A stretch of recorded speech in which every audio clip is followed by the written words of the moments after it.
தலைமை நிலைய செயலாளர் அன்பழகன் கொண்டு போய் ஒரு கம்ப்ளைண்ட் கொடுக்குறாரு. என்ன கம்ப்ளைண்ட் கொடுக்குறாருன்னா, இது மாதிரி எங்கள் ஐயா வீட்டில் வந்து ஒரு ஒட்டுக்கருவி இருக்குது, ஒட்டு கேட்கும் கருவி இருக்குது.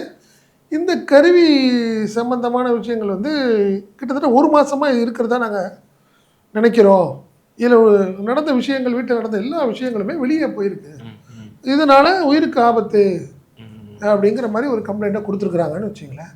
இந்த கம்ப்ளைண்ட் கொடுத்த அடுத்த ஒரு ரியாக்ஷன், அடுத்த நாள் ரியாக்ஷன் என்னன்னு பார்த்தீங்கன்னா, ராமதாஸோடைய மனைவி சரஸ்வதி, அதாவது அன்புமணியோட தாயார் வந்து பாகனூர் போகிறாங்க.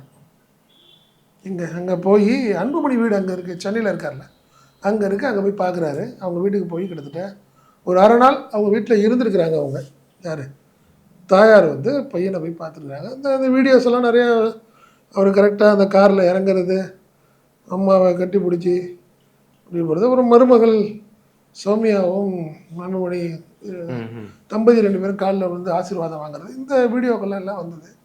பட் இதுதான் பெரிய ஒரு டேர்னிங் பாயிண்ட் அப்படின்னு சொல்கிறாங்க. ராமதாஸுடைய நடவடிக்கைகளை பார்த்து வீட்டில் இருக்கிறவங்களுக்கு என்ன இருக்குது, அதாவது ராமதாஸ் ஆதரவாளர்களுக்கு அதை தெரிஞ்சு என்ன பண்ண போகிறாங்க.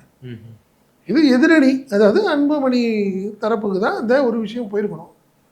அன்புமணி சொல்லி செஞ்சுருப்பாங்களா, இல்லை அன்புமணிகிட்ட ஒரு நல்ல பேர் எடுக்கிறதுக்காக ஒரு ஸ்மார்ட், ஒரு ஓவர் ஸ்மார்ட்னு சொல்லுவாங்களா, அந்த மாதிரி விஷயத்தின் அடிப்படையில் பண்ணாங்களாங்கிறது தான் கேள்வி.